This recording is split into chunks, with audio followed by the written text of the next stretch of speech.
Welcome, everybody. It's the Craft Beer Republic. Thank you all for coming out. Yeah. I am Greg. I'm a host, producer, whatever you want to call me. Very excited to be here. So thank you for joining. Thank you to Jerry of Daughters of Ninkasi for getting this all organized. Yeah, Jerry. Yeah. And most importantly, thank you to Jen and Aaron for coming in on their day off like crazy people. Thanks for, I don't know why you're here, but thank you. Really appreciate you coming in on your day off and hanging out and drinking some beers. Our pleasure. Does everybody have a drink, or is a drink on their way? That's the only prerequisite to be here, is that you must have a beer of some sort in your hand. So thank you guys for being a lovely audience today. If anybody has any listener questions, I think all the papers have actually been filled out. But there is a QR code over here that you can scan and ask, and they will be sent to my phone via magic. So feel free to do that. All right, now that everybody's got a drink, for all the people who are not listening live on the podcast, we are at Fluid State, which is my favorite beer garden in all of the area. You guys? Yeah? Thank you. How about that charcuterie board? Come on. Is there a better charcuterie board in like the whole Ventura County? Thank you. Anyways. Right answer. Yeah, exactly. You all get your $20. And there's always fun beers on tap, of course. And you guys, Jen and Aaron, just celebrated 6 years here at Fluid State. Yeah. We're close to 6.5. 6.5 almost. Yeah, it was like 3 months ago. We're 6 1/4 years in. Yep. Yeah, congratulations on that. I'm going to get this music out of here because, boy, is that obnoxious when you're here in person. Let's dig right in. So Jen, Aaron, co-owners of Fluid State, founders, laborers, pizza pimp, head chef, exec chef at this point. Yeah, I'm not in the kitchen a lot, so I can't claim head chef, but I'm definitely still guiding the food and guiding the menu, making sure we're still staying in the groove that we've carved out. But you still get to do all the fun stuff like the testing, like, oh, do these toppings work? I will let you know. Definitely. Yeah, I'm a little quality control. I'll sit here at the bar and I'll order things and I'll get feedback from people that are tasting it and make sure we're doing the right thing out here. So it's in a way, it's a better position for me to be in. Yeah, you get to eat it, not make it. Yes. Yeah, it's like more of a surprise. Like, surprise, pizza. Yeah. Yeah. And Jen, what are you doing these days around here? Just like yelling at people or? Hopefully not. Oh, I mean, not yelling at people. Yeah, that's the I goal. misspoke. No, I was a career bartender for a long time, so my area of expertise is the bar part of things, and I'm still the acting bar manager, and I do orchestrate that beer list up there. What the hell, the beer list, That is definitely my baby, and will continue to be as long as we're doing this. But yeah, I also have an office job. I'm at a desk a lot, so desk with beer? Yeah, well, fortunately, a lot of that work can be done with a beer in my hand, so that makes it much, much more pleasant. That is the way to do things. All right, I want to go back, find out about Fluid State, find out about you guys, your background, especially in the craft, but the alcohol industry in general. We have some listener questions. Thank you guys so much for submitting some listener questions. But before we start things off, I think we should start with our first beer because my whistle is dry. Yeah, definitely. So you picked out some important beers to Fluid State. Yeah, not the beers as much as the breweries, but the yes. beers speak for themselves, definitely. So where should we start? I think we need to start with Silva Pils. Okay. Our brewery that we're talking about is Cheers, Silva thank you. Brewing, which is a smaller brewery, much smaller than what Chuck was doing before. Chuck Silva is the Silva of Silva Brewing. He was the brewmaster of Green Flash Brewing for a long time, and he's the one who put them on the map and showed the world what San Diego West Coast IPAs were about, along with his fellow brewers down there. So he was instrumental in that whole movement in San Diego. Before Green Flash sold off and went through all of its things, Chuck had already decided, he and his wife MJ had decided that they wanted to leave the massive brewery situation and actually leave San Diego and move back closer to where Chuck's from. I believe Santa Margarita is his hometown. And so they moved up to Paso. he ended up finding this great little space and started his own brewery with his name. And he's the kind of guy, we love these stories where brewers who worked for other people for a long time and really, cut their chops and also earned their notoriety in the beer world, they get to break out and actually do their own thing for themselves. So that was exciting when he started several years ago, and we just recently figured out a way that we can get it to us, So he's also making wine. He's doing all sorts of things. But what we have here is his West Coast Pilsner called Silva Pils. Aptly named. Yeah, fun fact about Silva. We accidentally stumbled into Silva Brewing like the first week they were open. We didn't even know what it was, and we're always in Paso. Like, oh, brewery, let's go in. And it was a Silva Brew. I was like, you mean like Chuck Silva Brewing? Like, oh yeah, that's the guy. I'm like, well, I'll be damned. Yeah, he's a legend. I've heard of him. Yeah, once or twice. Yeah. Well, actually, and Chuck is one of the main reasons why I know so much about beer. He's one of the key people who taught me a whole lot. I met him when he was with Green Flash, and Green Flash broke into the New York City market. And I was working at a beer bar of note called the Blind Tiger Ale House in the West Village. And we became instant friends. And then we would bump into each other at conferences and things. And he's a wealth of knowledge. So I would just be the lucky one sitting next to him during some, yeast discussion or dry hopping talk. And he'd be in my ear. I'm listening to the guy on stage. And then Chuck's also adding information. Well, this is how I do it. And so this guy's wrong. Yeah. So he's a great guy to know because he's super friendly. He knows his stuff, and if you ever make it to Silva Brewing and you get to catch him, I don't know, did you get to see him when you were there? I did not. It was late at night. He had already bounced for the day, and I didn't even know what that place was till they told me. So, yeah, unfortunately, I did not get to see him. Yeah, he's due for a visit here. It's been a while since. Chuck, are you listening? Yeah. So let's talk about this Pils. All right. So why did we pick out the Silva Pils for today? Well, this for obvious reasons, Chuck being a good friend of ours, of course, and so we wanted to pick a beer that represented a certain style as well. It's a West Coast Pils. He calls it that. It isn't. I don't find it to be quite as hoppy as like a Timbo or quite as close to an IPA as some of the West Coast Pilsners. Yeah, I was just going to say this. Usually in this day and age, when somebody says West Coast Pilsner, what they really mean is a Pilsner made with modern hops and more, fruity and mosaic and citric kind of stuff. And this one tends to actually taste like a little bit more old school. Like a lager. I mean, exactly. It's a lager. It doesn't taste like an IPA that drinks like a lager, basically. Right. Yeah. Right. Yeah. West Coast Pils a lot of times is like hoppy AF. Yeah. It's like what you want your West Coast IPA to be. Just a smidge lighter. Which I love. Don't get me wrong. Oh, no, it's great. On a but hot I day, also appreciate this. Yeah. It's also gorgeous. I wish you could see it. Everybody who's out there, everyone in the room can see how clear and beautiful it is as it in should presentation. Be. And it's just super clean and a great representation of what Chuck's doing now. Yeah, this is delicious. Thanks for sharing. Cheers, you guys. Cheers. All right, so we're going to get into some background of you guys, but first, let's get into a little background of Fluid State. It's been here, like we said, 6.5 years. I stumbled in by accident one time. I didn't realize that you guys were brand new. It was like 20, I think it was 18. It sounds like you have a pattern. Of stumbling. You stumble in right after these amazing places Is open. stumbling the pattern? Oh, yeah, absolutely. In just happens. Stumbling is a guarantee. Somebody wanted to do a little pre-wedding beer crawl in Ventura, and they said, all right, let's end at Fluid State. And I said, what the F is Fluid State? And we had a lot of pizza and beer. It was fantastic. But all right, so you guys, like I said, 6.5 years almost. Let's talk about first the building. You guys got like the coolest building in Ventura.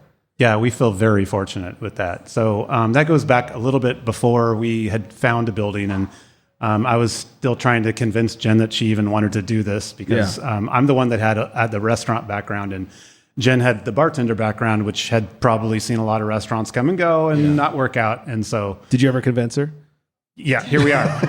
Sort of. Spoiler alert. Yeah, twist my arm. I fell in love with the wrong guy. No, I never had aspirations to own my own something place. Stronger. I loved working for other people. I loved working for establishments I could believe in. I didn't have to go out in the world and forge my own path this way, but then I met him and he needed to do it. So, and And apparently he's convincing. So I was a salesman for Ninkasi at that time. So yeah, I can be a little convincing. Managed to get Ninkasi into a lot of places around here at a state brewery, but that's another story. We lived right up the street. And so this building just kind of stands out. And when I came in here to sell beer to the people that occupied the space before us, I realized that it wasn't going to work.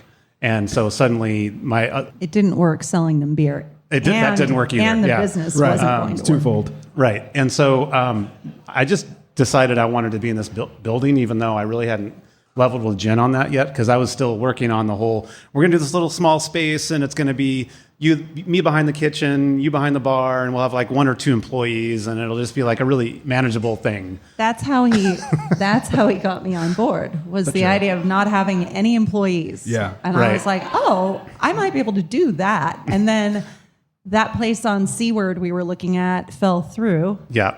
That fell through, and simultaneously this place closed as a restaurant.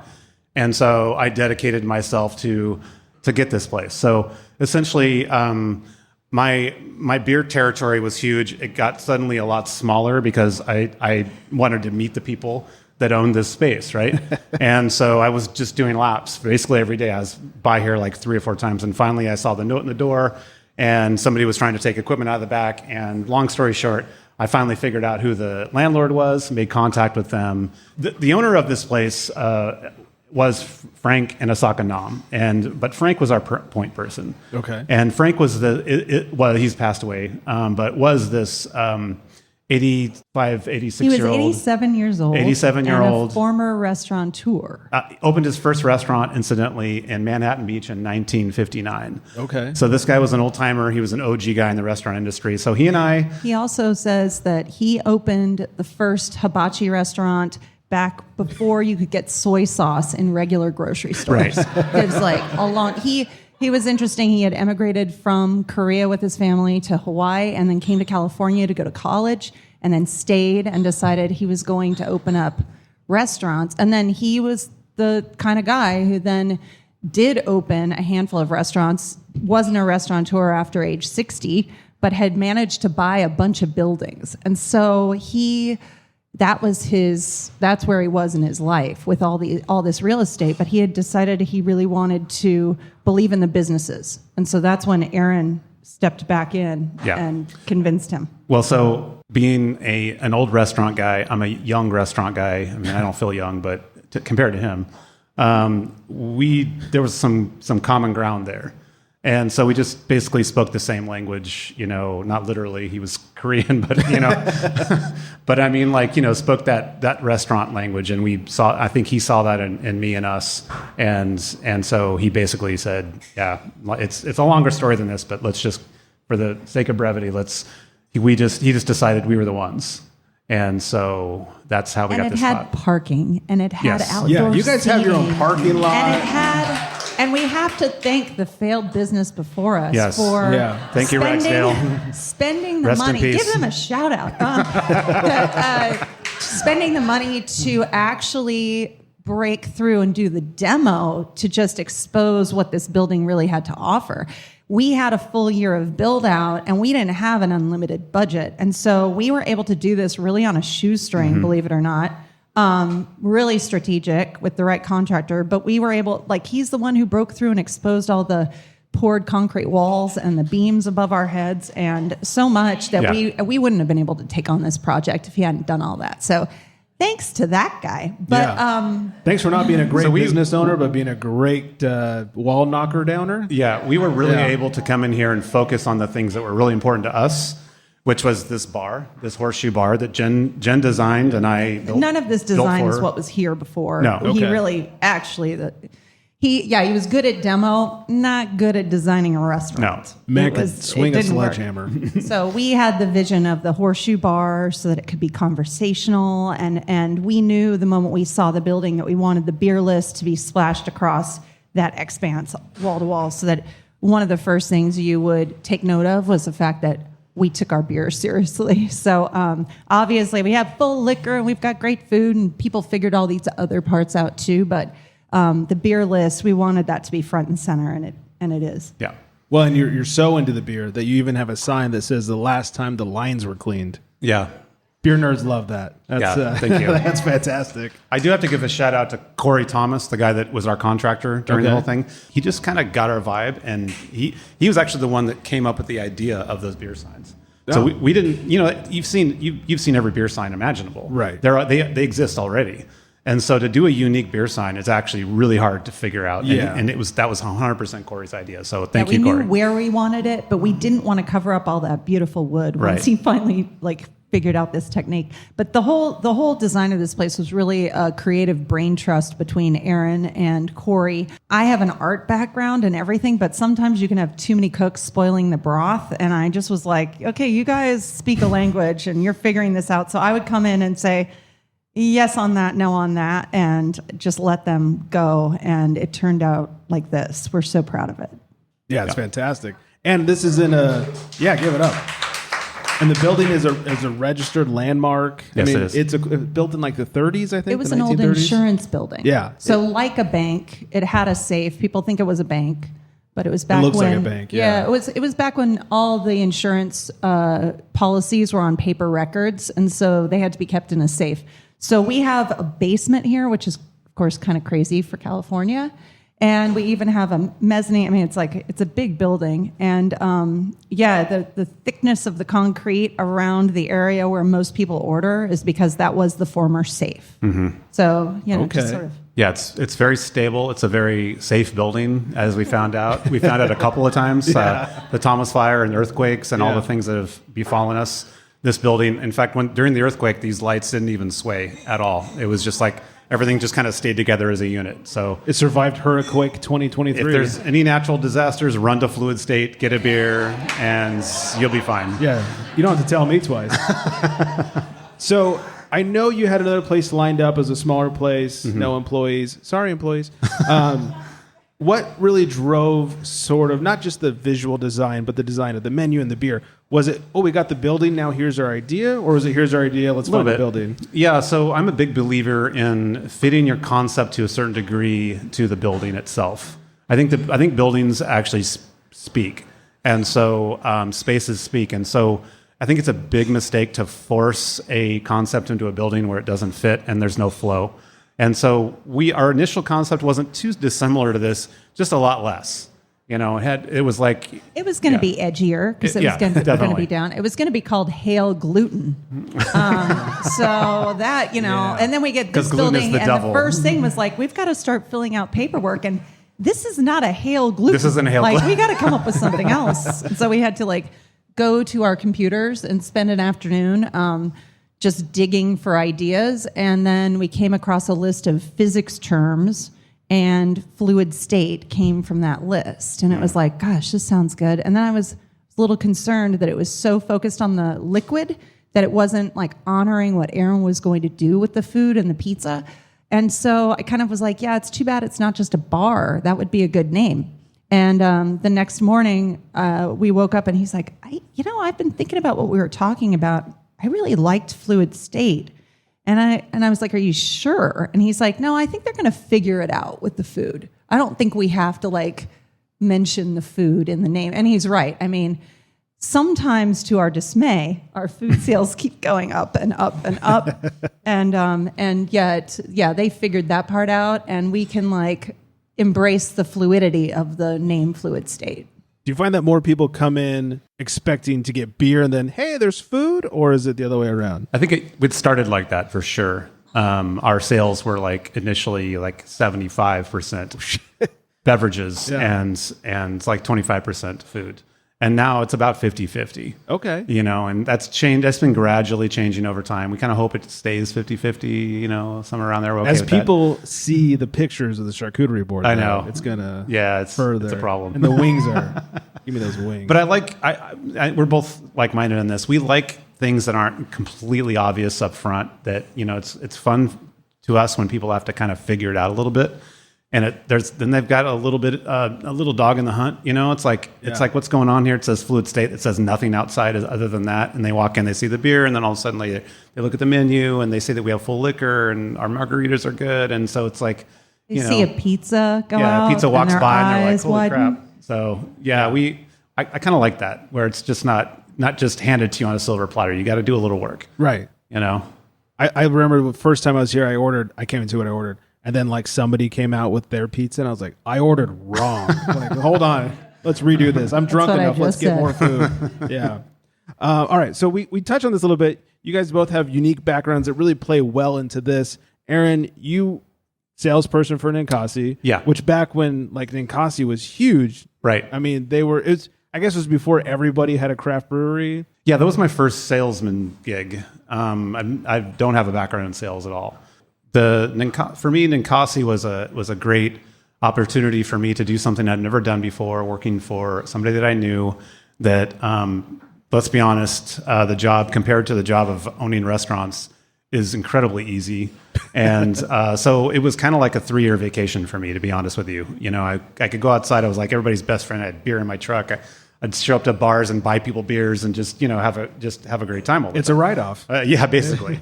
And so I had a great time with it, and I ran it like it was an actual business because I had a business background.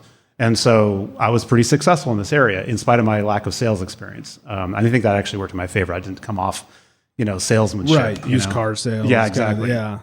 But previous to that, I had a restaurant up in Santa Cruz County in Aptos called Smoke Barbecue, and it basically was a wood-fired pizza or wood-fired restaurant. So I did barbecue, I did wood-fired pizza, I did everything cooked with fire. He did a lot. I did a lot. The menu was ridiculous. It was my first restaurant, my first bricks and mortar restaurant. I did things before that, but I made all the mistakes. I mean, I got like a PhD in what not to do with that thing. He was shucking oysters. Yeah. We were cutting steaks. We were cooking brisket. We were doing. I looked at the menu It was when nonsense. he handed it to me because I never got to go to Smoke. We didn't know each other then, but I looked at it and I'm like, you've got to be kidding me. This is just a recipe for prep kitchen disaster. Yeah, and it was a little spot. It was like the Cheesecake Factory menu? Yeah, just worse than that. Yeah. Just a foam. A much smaller kitchen. Yeah. I'm sure it all was really delicious, you know, and that's why he couldn't cut back because there were fans of everything. Well, we opened during the first downturn in the economy. It was like 2008, 2009.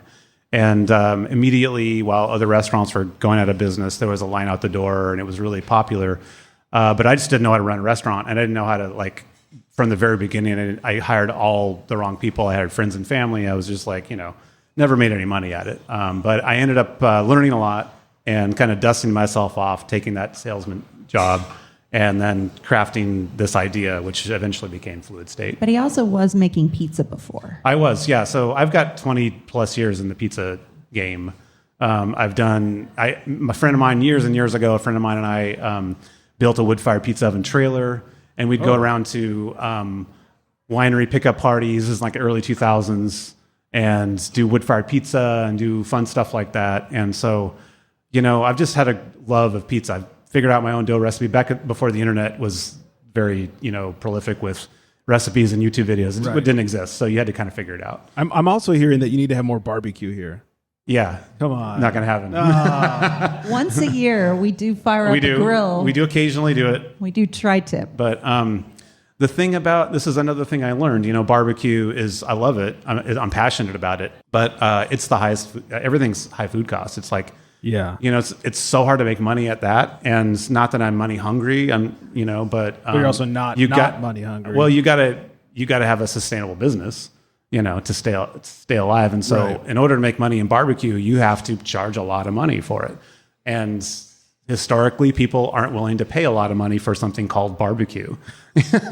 You know, if you're at challenge accepted. If you're at a fancy steakhouse and you get a steak for $100, it's like, okay, you know, like, you know, this makes sense to me. Yeah. But if you're getting some sweaty guy in black gloves carving brisket, you're like, yeah, I don't know about that. Some people pay extra for that. Right, I mean, fair enough. Now they do, but back in 2008, not so much in California. So anyway. Well, let me know when you have your barbecue day, please. All right, I want to find out about you. You have a lot of bartending background and consulting, but before that, let's move on to the next beer. Okay. What are we sampling next? So this is kind of a new crush of ours. Everywhere Brewing Company. They are in Anaheim, and they're fairly new. Although the owners and the brewers are not new, and this kind of goes back to our philosophy on why we choose breweries. These guys all have a pedigree. These guys all many of them came from the brewery. In fact, there's a whole bunch of breweries that have just recently popped up. Radiant, of course. And they're all incredible, And so these guys, cut their chops in a legit brewery, and probably other legit breweries before that. When we're choosing new breweries, we're always trying to find out what's the lineage of the brewer and the owners. Where do they come from? And that usually helps us kind of move the needle to go check them out. This particular beer is one immediately when I tasted it, I fell in love with, because I feel like what's been happening you could probably speak a little better to this, the whole trajectory of IPAs in general. I'm going to hand it over to Jen. The IPA rainbow. There has obviously been an evolution. One of the things that most of us in this room who are paying attention to beer, have noticed is how IPA has changed. Because once you get the IPA palate, you kind of pay attention, even if you don't always drink an IPA. It's interesting because there's always something new happening with IPAs, whether it's a new processing of hops or a new technique or a new brewery that's just kind of got a different angle on it. Yeah. So Aaron and I agree, are in the, I'm sure people listen from all over, but Southern California is just killing it, and California in general. And we have seen this incredible evolution in Southern California of IPAs. We go back to Chuck Silva and what the IPAs were that gained his, for him to gain his notoriety. They didn't look or taste anything like this, what we're drinking now. They were often much more amber in color. They're more like that beer. Yeah, right? They look like that. Exactly. We're pointing at a beer that nobody can see on a podcast, but this is for the people here. I think people know what I'm talking about when you get an IPA show. And it had different malts, a whole different malt bill. They'd often be kind of a caramely color. They'd almost look like an amber, and often they would go really just for the bitterness. Obviously, that was a competition in the world, like who could make the most bitter beer. Strip that enamel off your teeth. Exactly. And Stone. then, just like all the palates all changed of the brewers too. And there was just this dabbling and like, what if we lighten this up? Well, I think also, if you would agree that part of the reason why West Coast IPAs changed was the introduction of hazy IPAs to the IPA scene. It happened before that. Well, it wasn't happening as much until hazy IPAs. They didn't know no West Coast IPA looked and tasted like that until hazy IPAs came along, and I think brewers realized, we're kind of alienating people on their palates with these giant double IPAs that are so bitter that you just can't drink more than one or two of them. And so the style kind of shifted a little bit to where now West Coast IPAs, the best ones as far as we're concerned out there, are focused way more on the flavor of hops, not so much on the bitterness of hops. Mm-hmm. And they're the balance, and they're much more sessionable. Yeah. And they look more like a Pilsner a lot of times than they do an amber ale. And so, just for you guys that are drinking along, this beer is called Must Be the Feeling. It's a West Coast IPA from everywhere. And I misspoke. These guys are from Orange, not Anaheim. I'm not sure. I don't live Orange down there, County. so yeah, fair enough. But it's like 5 feet away from Anaheim. The thing I love about this beer is that so it has some new school hops in it. Obviously, you can smell and taste. Hopped with Mosaic Incognito, New Zealand Cascade, Simcoe, and Southern Cross. So, Cascade and Simcoe, those have been used in IPAs for a very long time. Right. So what this beer is for me, it's just this perfect representation of that new school West Coast IPA, but it's like an homage to the IPAs that came before, and it's got enough of that old school hop character to where it, for me as an old beer drinker, I'm like, oh, okay. That's kind of neat. And it's almost like a full circle thing. What's happening now? I'm noticing that. We're both noticing that. Tickles the West Coast fancy, but still balanced. Exactly. And the thing about these new West Coast IPAs too is that they are, because of what Aaron was talking about, not going for the bitterness the same way and, trying to be more drinkable. It means that it doesn't take as long. And this is just from my history, serving people. It just doesn't take as long for people to get a palate for hops when the beers are like this. Yeah. Because it isn't trying to challenge you. It felt like you were fighting, like you were like, oh, you have to get to this point. I mean, I read an amazing article in the New Yorker many years ago about the human palate, And one of the things that stuck with me, because I'd been selling beer for so long, even at that point, was that, the idea of embracing sourness and bitterness as pleasurable flavors, that goes against our base survival instincts, right? I mean, your sugar is something that babies love, immediately, because it's just quick energy. And so I would watch people go they go from bud, to something kind of similar, and then maybe lean into some roasty things or some chocolatey things or some sweeter things, and then kind of had to slowly back into hops. And this is before there were even sour beers that could challenge us in that way. I mean, they were existing, but not in the United States, really. And so, now it's interesting because there's so many people who just get into IPA right away, and it kind of blows my mind on one level, since it always was one of those things you had to work towards, and you don't anymore. But part of it is because there are breweries like this who are doing beer that is so balanced and beautiful and showcasing a flavor that's actually really pleasant without trying to just overwhelm you with bitterness. I think the perfect example is I've been with my wife for 10 years now. I used to not have to worry about the IPAs in my fridge. Now I do. Yeah. Now they disappear sometimes, and I have questions. But it's a real problem in my house too. Oh yeah, our biggest fights are over don't drink my beer. All right, so let's talk about your background. First of all, I did some digging, and I discovered that you were a runner-up for 2013 Beer Drinker of the Year. Yes, I was. Is that a real thing? And people, when they asked me, they were like, "She's mine." Was that quantity of beer? And I'm like, no. No, anyone who really knows me and drinks with me knows that, I'm not a superhero that way. But no, that was a really interesting contest that I think might still exist. But it goes back to my very, very first days in this industry, because my first job in both the restaurant world and in the beer world, that was all a simultaneous start to two careers of mine. And that took place in 1992 when I moved to Denver, and I got a job as a cocktail waitress at the Wing Coop Brewing Company, which is a huge old mercantile building, another really cool building that was turned into an amazing brew pub, the kind of place where the beer wasn't all that great. To Still tell you isn't. the truth, not the best in Cool Colorado. spot though. But near the stadium. It was the place where you had to take your friends who were in town. Yeah, it was a destination. It was just gorgeous. So I fell in love with the beer world in Colorado because it was such a great community of people. And they were also supportive of each other, and they actually were making a product with their own hands, paying attention to their craft, and making it predominantly for their neighbors. So it was just something really fascinating to me on a human level.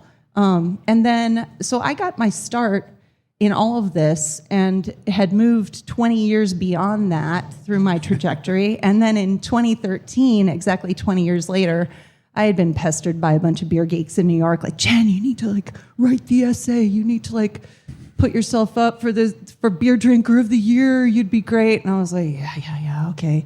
I don't need accolades for beer geekery. Enough people know.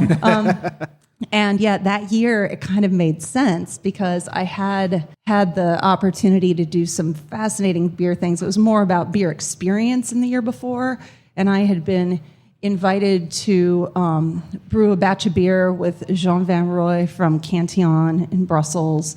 I had gone and been in the catacombs of Schlenkerla in Bamberg. Wow. And so I I'd been on the skunk train. I think that was the year. It was just, there was all this stuff I'd done.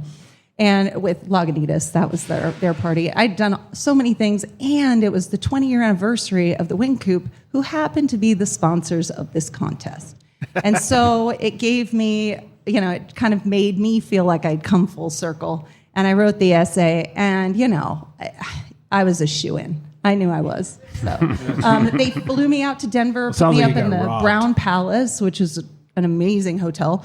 They gave me a stipend, and I got to see a bunch of friends in Colorado, and then I got to put on a show, which is basically what that was. So, yeah, I was the runner-up, and I lost to one of my regulars at the Blind Tiger, this guy named Warren, who he wanted it so badly, and he'd come in close a couple times. And when I came in second, even though I do think I might have earned the title myself. I was happy for him. So it's okay. I'll take second place. That's fine. You're first in our hearts. Yeah. Come on. But beyond that, you've been bartending for quite a while, right?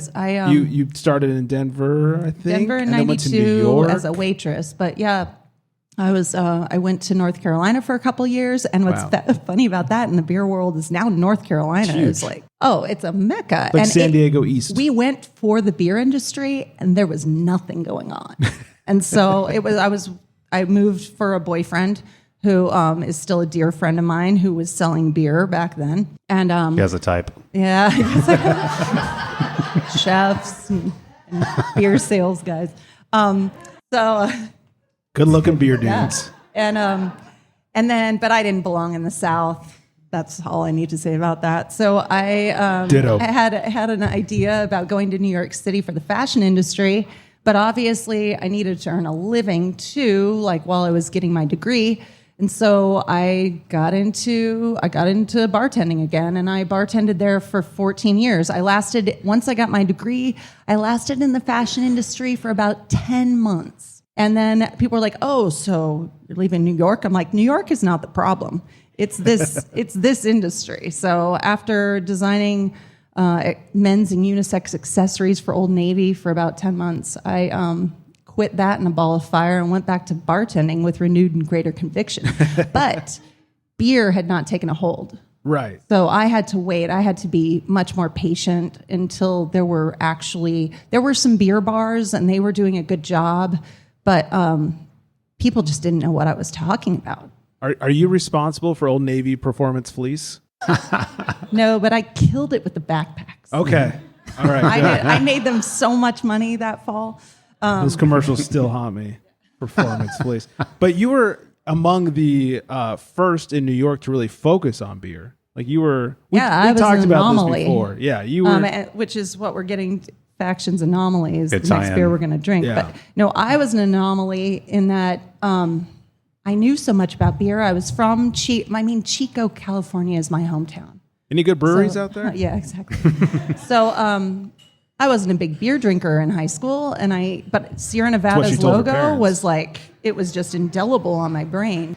Yeah, I had seen this industry that I loved and was asking, when's the beer festival and who are the breweries? And people were like, they used to have one of those, but that brewery closed, and I had to explain the concept, and I was like, I have to be patient.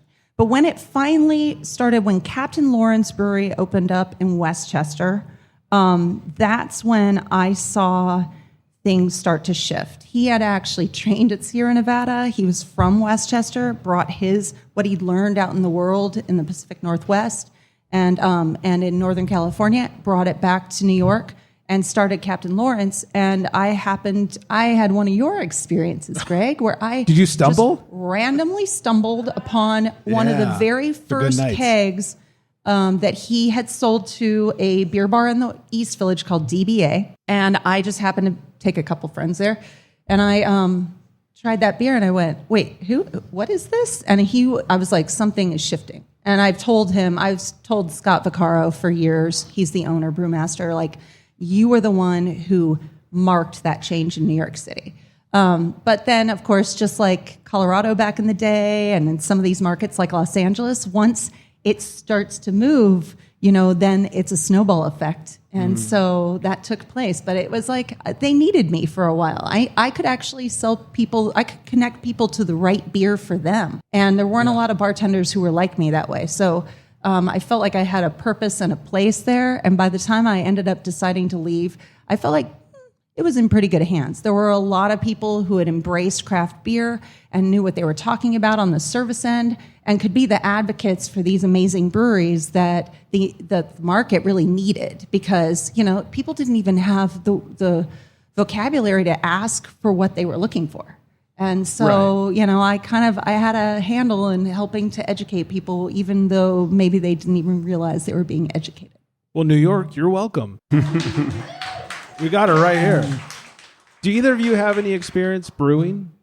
I mean, home brewing with, I'll take it. Yeah, not professionally in any way. As long as it's not a Mr. Beer kit. Yeah, we've definitely done some collaboration beers where we're helping out, but really what that is drinking beer and watch the professionals work. It's my favorite day, yeah. It's a lot of waiting around for something to happen. Yeah. It's really not. I mean, cleaning. I've sat in on lots of brews, and I have no interest in actually brewing. I want to be an advocate for the people who've made that their passion. I actually brewed a really, really bad beer one time. It was a. So did I. It was a wee heavy. Oh, and it was wee bad. It was a lot bad.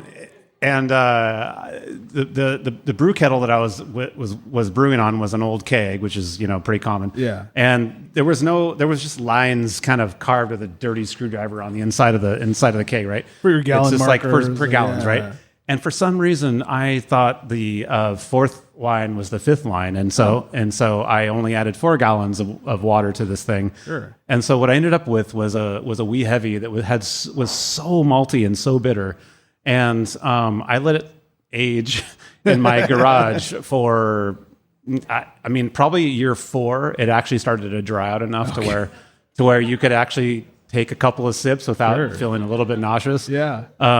So yeah, that's my one contribution to the beer world. I actually have one where a buddy and I finally got around to trying to homebrew in New York one time, and we made what I called Ugly Baby IPA, a beer only a mother could love. Yeah. Any homebrewers in the audience here? We've all made those beers, all right? Yeah. My most expensive beer is the worst beer I've ever made. So, boy, was that a disaster. Right. Why such a love for craft? How did obviously you have a background in bartending, in restaurants. You were selling beer. But why such a passion for craft? It's the people in the industry. That's what it is. It's not. I mean, yes, we like to drink beer. Yes, we of course.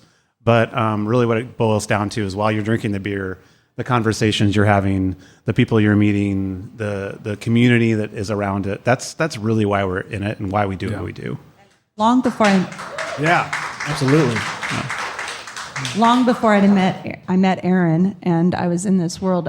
I've been saying the same thing, and that was one of the things we agreed on with all of this, that it's way more about the people.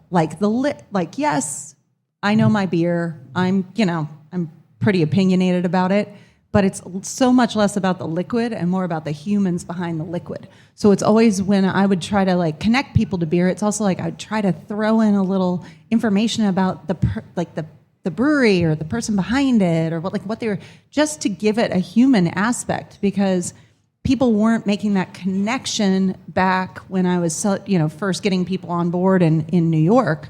It was they were still just looking at it as this isolated thing that they didn't understand in a glass. And it's no, but if you start to know about the humans, then it kind of brings it to life. Yeah. In a different way. Yeah. And to that point, this beer list that Jen mostly organizes, but I have a hand in it too. It's really based on our relationships in the business, not so much the hype that is around breweries specifically. Yeah. Those often line up where our friends are also somewhat of those hype breweries, but they don't. But we're not seeking the hype first. We're seeking the relationships and the people that have been in this industry for a long time. That's really our focus. Well, that's where I was going to go to next. I don't know if you guys here and at home listening know this, but Aaron doesn't just order kegs from breweries he likes. He drives around like a crazy person. True. All throughout the state. Very crazy. Developing relationships, getting keg. I mean, talk about how you work on these. Yeah. You get kegs that never leave a tap room. That's kind of our niche. Yeah. If we can help it, most of our beer that we have on tap are beers from breweries that are like that, where they do very little distribution. If they do any distribution at all, it's right outside of it's self-distro out in a radius around their brewery. And so, I pay attention to that. A lot of the breweries that we go and travel for are the breweries that I'm kind of, I see what happens out there in the beer world, and I kind of cross-reference. Jen and I talk about that who that brewer is. We kind of do our research, and then we kind of go down that road by sitting in the tap room, tasting, getting to meet the people, and it's a lot more about that. We want to have a relationship with them first. We're not just asking right away. One of the things Aaron hasn't mentioned about his previous restaurant, Smoke, was that he wasn't an expert going in on craft brewed beer, but he took that seriously. He ended up taking that seriously before most people in Santa Cruz were doing that. So between his connections up in Northern California, having been in that position, and in Santa Cruz in particular, he's like the one who's, in fact, a mutual brewer friend is the mutual friend who introduced us originally. That's so true. we have Luke Taylor from Corralitos Brewing to thank for all of this room does. Because if he hadn't introduced the two of us, this never would have happened. That's true.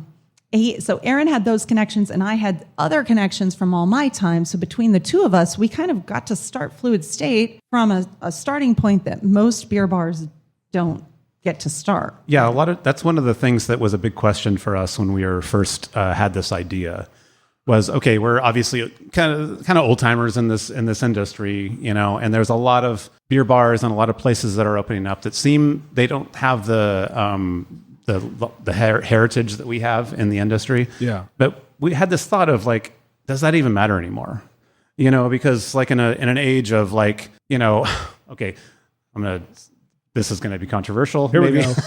But in an age of like, beers that were coming out for a while, they're like lactose sour IPAs and stuff like that. It's like you can say it 450 North, right? Where it's like, the people that are drinking those beers are people that don't have a palate for beer. I hate to say it, well, but it's sweet. Like they're just like beer for babies. Yeah. Okay. And so it's like okay, that exists out there. Those people are making money. Those people are successful. I mean, at least on the surface, they look like they are. And so we had this thought of is what we're going to bring to the table here with our relationships and all this all this like big stuff that we're talking about. Does it even matter? We really did have that conversation one time. It's like, are we gonna is this gonna just sound really, really like we're just better than everybody else or something? And we don't feel we are until I'm talking about. Sometimes I do, but the point is, said it. Yeah.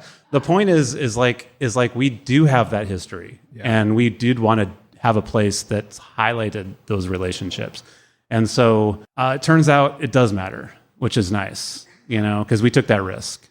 And of course, we do carry a lot of those quote unquote hype styles. Mm-hmm. It's just when we're getting a pastry stout from Rip Brewing, it's like we just trust that those guys know, like they're gonna give it the right application. All these adjuncts, there are a bunch of breweries who we deal with who they're doing it in this way where it's still in balance. It comes back to balance. So it's kind of like the best representation of a hype style that Aaron and I can find, in our opinion. And this is all our opinion. We are imposing our opinion through Fluid State onto the people who walk in this door. We make our margarita the way we like our margarita. We make, it's not, it's like, okay. It's not for everybody. There's no sours mix here. We're actually okay with that. When it comes to our ciders that we have on the list, we always have a couple cider or now hard kombucha, seltzer type alternatives.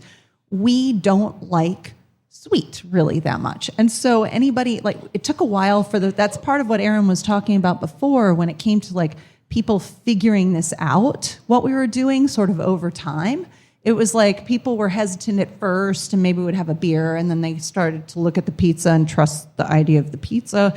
And then they started to then they kind of got word that maybe the margarita wasn't so sweet, and they were like, oh, maybe I'll try one. And then it started to broaden in this slow way. And the cider drinkers were real slow at first, and yet then they started to realize, we don't, they kind of have the palate I have. Sure, that the Angry Orchard people don't drink our stuff. I don't know if they're coming in. They're still angry. They're still angry, and they might be down the block. Yeah. But the people, then we gained the confidence of the people who started to understand. It's almost like a movie reviewer whose opinion you start to so let me just add to that, which is kind of our philosophy on this business. It's kind of like my opinion is when you try to make a place that takes everybody into consideration, you kind of make a place for nobody, because it's okay to have an opinion in this industry, and to kind of like this is the niche we carved out, and we realize that's not for everybody. Of course, there's the guy that's drinking Bud Light, he's probably not going to. I mean, we might have a style that he would like, but he probably won't believe it. And so we're not for that guy. We're not necessarily for the people that want a sweet cider. Yeah, I don't think he's going to drink the mango tangerine cherry dream. But he might drink the Helles. I'm just saying. Anyway, he won't know how to pronounce it, but yeah, right. But the point is like my philosophy is I think it's good business to decide this is the path we're going to take. Yeah. And kind of stick to that and not waver, because of course we had a lot of people. I mean, we could talk for hours about that. The big thing was no TVs. No TVs. That's the one that we always go back to. Yeah. And Aaron and I are so proud of the fact that current fluid state is so close to what our business plan was when we had to write a business plan, when we kind of had a shell of a building to work with, and like our vision, because we decided our philosophy was, let's try to be as true to our vision as possible. And if we have to, we'll open it up in like concentric rings, of like what we can compromise that's not going to kill us or make us, like take our souls. And we really haven't had to make too many compromises, if any, because Ventura supported what we thought they might support. Yes. Thank you, guys. Thank you to this room. So building on all of that, I love that you guys have picked out just the styles you like. You're not going to, it's hard to recommend something you don't enjoy. So it totally makes sense. Have there been breweries that have come to you and said, we want our kegs in your establishment? You don't have to name names unless you want to. No. And then you go, nope, sorry. Well, yeah. So one thing that came into play with that, of course, that happens for sure. But, me having been a beer salesman, I have great respect for the people that are on the streets trying to come in and sell their beer. Yeah. Right. So we always treat them with respect. We never go like, yeah, that beer sucks. We're not ever gonna, whatever. We're like, we understand the struggle. We understand how hard it is to do that job. So usually, actually, Jen is usually the one that has to give them the bad news. She's the nice one. Yeah. Well, I'm the one who's dealing with the reps, and those are hard conversations. But I think that they're important for out of the respect that Aaron and I have for their job. I just don't want them wasting time. If I'm wishy-washy and I'm like, oh, well, not right now, I don't know. And then they just put me on their list and they show up every month. And then it's this awkward conversation. So I usually try to just I tear the Band-Aid off and I say, yeah, there's nothing wrong. If there's something wrong with the beer, I'll tell them. But I'll be like, there's nothing wrong with this beer. But one of the things I use that sometimes it sinks in and sometimes it doesn't is I kind of reference that wall of the beer that we have. And I'm like, you want me to carry this IPA and look at what it's going to stand up against.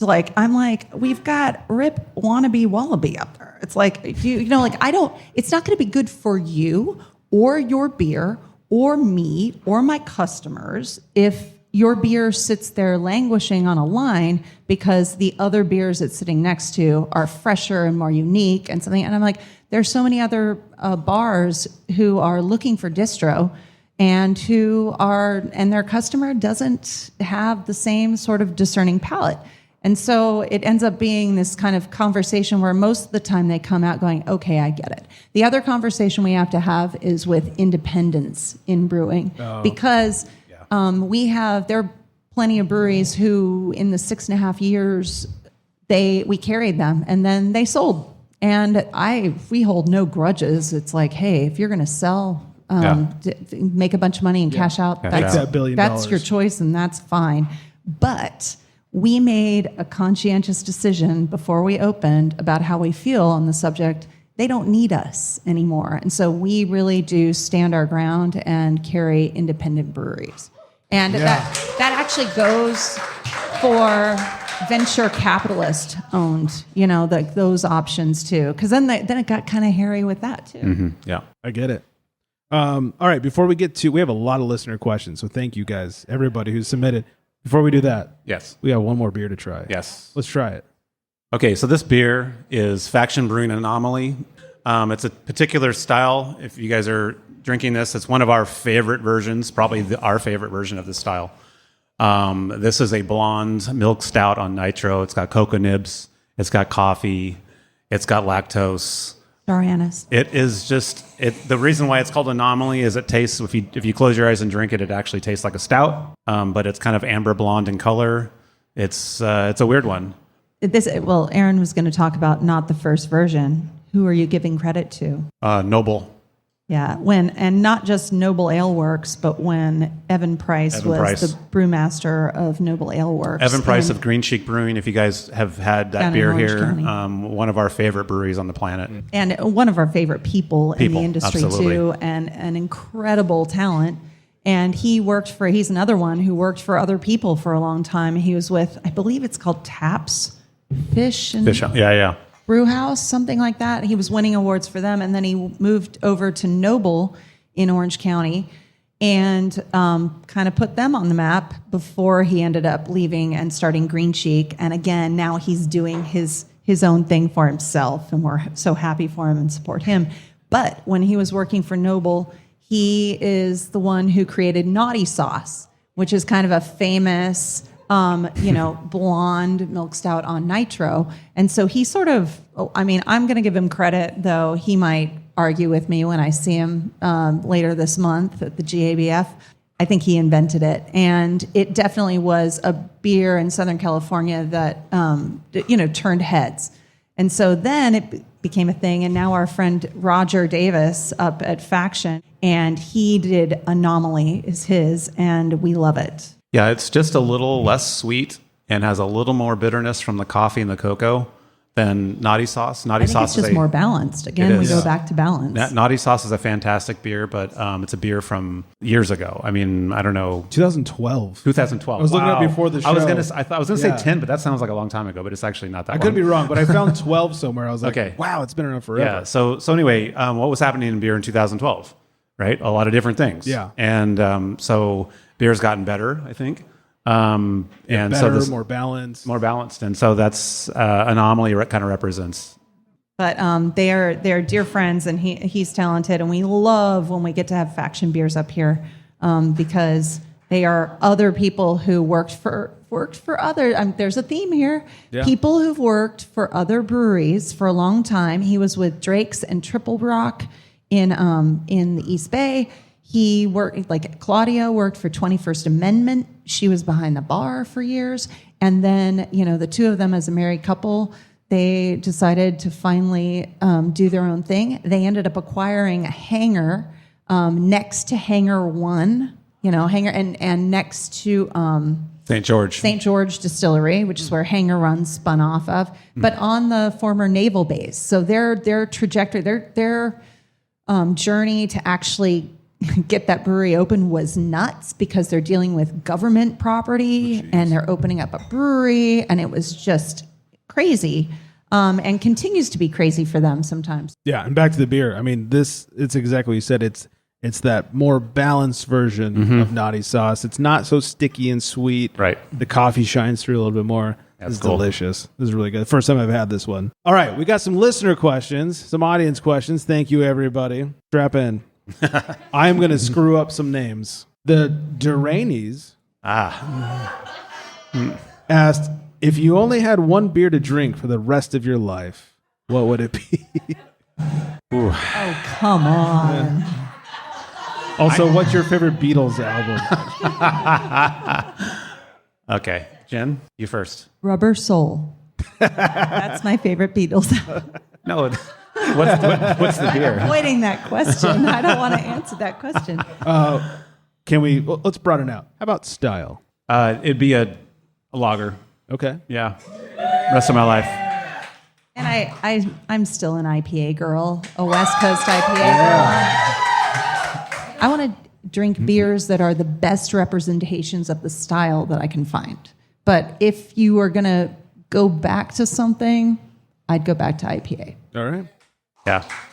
This one comes from Kevin. Kevin says, what would your final meal be and what would you pair with it? It's such a hard one. I think I would probably go... I'd probably go with like a roast chicken. Like a really, really good roast chicken with crispy skin and like mashed potatoes and gravy. And like a nice crispy salad, you know? Yeah. And what beer with that? Yeah. Probably a Helles Lager. Yeah. Jen? A liter of Helles Lager. Oh, don't cut yourself short. Whatever Aaron's cooking that night is my last meal. Roast chicken. Yeah, which I guess is a chicken. Yeah.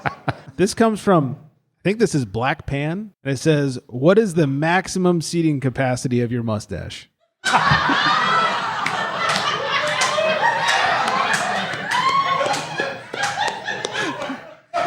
One.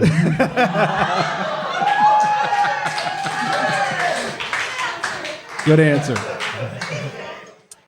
That was close. That was close. You can see the blushing through the mustache. Jen, do you think beer has the power to save the world? What am I, like a Miss America candidate? Apparently, yeah. Don't forget the wave. I didn't write these. All I know, I don't know about that, but all I know is that beer obviously draws communities together. Yeah. This comes from the D's. What do you think it is that contributes to Fluid State's ferocious popularity? Charcuterie board, or it's a lot of things.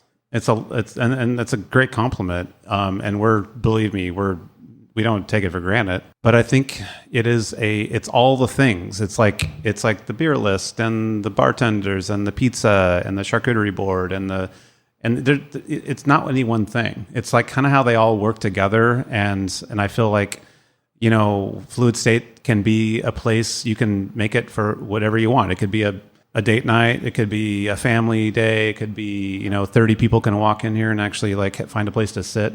I mean, it's like, it's kind of choose your own adventure kind of thing. And so there's something about this concept where it's whatever you want to make it. And that's why it's popular, I think.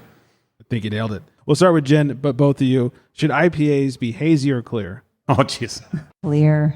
I'm a West Coast girl, at heart. And I love the beauty of a nice, clear IPA that's in balance like we were talking about. Yeah. I've never been a fan of the style, the hazy style. So I'm definitely in the same opinion. There have recently been some hazy beers that have surprised me, Sure. But the problem with that style has been historically, it's just an excuse for poor beer making. I mean, that's just an opinion, obviously. That's some of the breweries. Now, the breweries who we carry Fair enough. Yeah. are not making, those are not accidents. But that there does fluffy, not exist. I've actually asked a couple brewers of note, I'm like, so let me ask, is this where your mind was? Where I tasted some of their first hazy IPAs. And I was like, I tasted it and I laughed because I was like, I know what was going through his head. I don't know if I can swear. Oh, absolutely. Oh, fine. Like, fuck it. I'll do one. But you guys, I'm going to do it my way. And it ends up being basically a West Coast IPA in disguise. That's not clear. And sure enough, the hazy IPA drinkers, like Aaron's talking about, a lot of them really, like, they're so attached to that and what that means to them. But they're open to, like, really good brewing, even if it is a little more bitter and it has a little more hop presence. And so it ends up being like this like compromise that they make. And those crack me up. Yeah. Those are some of my favorite hazies are from the people who don't want to make hazies. Right. This one comes from LD. For Jen, what is your favorite fluid state fact? That we had to stop making pizza on day 4 of fluid state after a year of buildup because our mixer broke. Oh. So actually, there was a lot of reasons. That was a convenient excuse. There were lots of reasons, but we ended up we were a tri-tip. So going back to your meat thing, we ended up being a tri-tip restaurant for 5 days, and the first week we were open. Oh, that's a fun fact. That sounds amazing. Actually, it ended up being very serendipitous. The day the edible article came out on us, that had a great picture of a pizza on the front and just talking about the sourdough and hyping all that up, was the day we couldn't make pizza. And so people came in here pretty pissed off, and they were just like, what is up with this place? Oh, fluid state. Okay, you're just going to change it all the time or whatever. We had a real problem with our sourdough starter because I was experimenting at home with this starter, and it was lovely. Everything was great. I was making loaves of bread and pizza, and it was awesome. And then I brought the starter into our brand new commercial kitchen, which was a construction zone. And if you know anything about sourdough starter, it actually feeds itself from the yeast and the bacteria that are floating in the air. It's just it develops this homeostasis. And I brought this beautiful starter into this desolate wasteland of fluid state, and it just basically was like, "Fuck you! I'm not doing this anymore." And so it's kind of nerdy what the process was, but essentially I couldn't make good pizza dough. And so I had to kind of give the starter some love and actually just kind of feed it and make it happy. And that took about 5 days. But the Hobart did break. The Hobart did break at the same time, but that was the convenient excuse that I put on social media. Don't believe anything on social media. That's a lot quicker explanation. It really did break. It took 5 days to get it back. But the thing is that morning I made dough by hand. The mixer was broke, and I would have kept doing that had the dough been open. Well, he's had carpal tunnel ever since. Yeah, exactly. Yeah. So. For both of you, real quickly, Star Wars, Alien, or Terminator? Star Wars. Alien. Alien. This one, I think, purposely comes from Anonymous. It says, when will fluid state have ranch?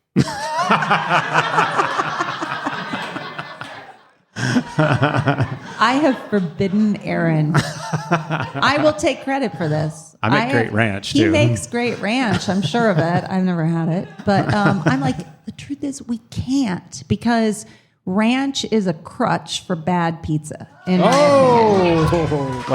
And there are too many people who just do that. It's like that whole adage of like adding salt to the soup before you've tasted it. It's like you don't know if it needs it yet. So I'm a little less of that opinion, although I think the strategy on our part to not do ranch initially was the right one.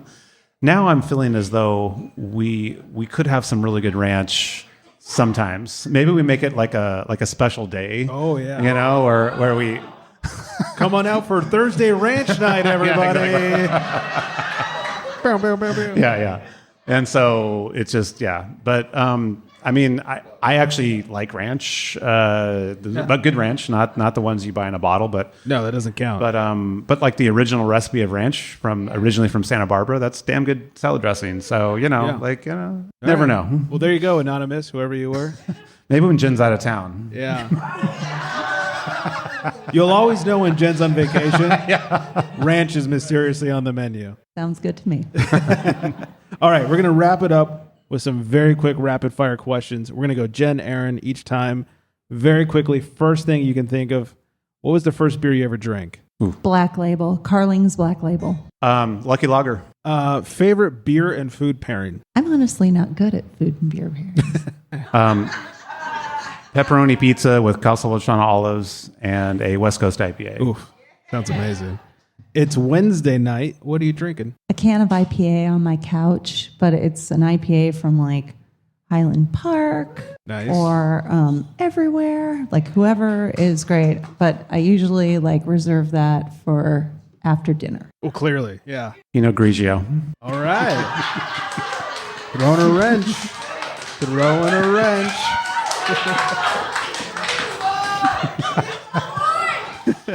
What is your beercation destination? I want to take Aaron to Brussels because he hasn't seen it, and I really want to go back and have that experience again with the Belgian beers. Yeah, I want to go to Germany, and I just want to drink lagers. Yeah. So I can't do it anymore. Till they carry you out. Yeah. What is your favorite we're going to say non-beer, but also non-restaurant, non-beer hobby? What was that question? Favorite non-beer hobby. What do you like doing that doesn't involve hobby. beer? I thought you said hobby.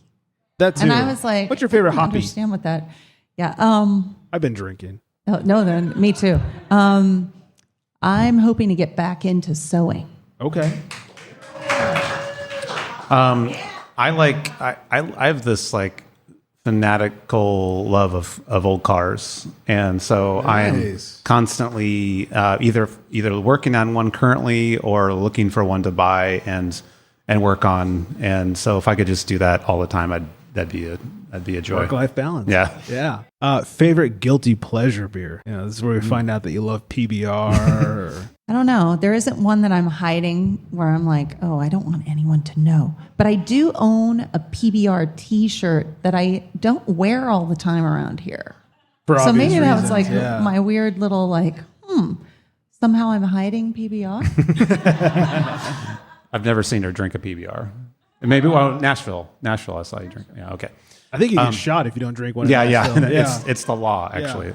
Yeah. I'll happily buy a case of glass bottles of Modelo. Okay. And I'll drink the shit out of that beer. I love it. Yeah. Favorite hangover cure.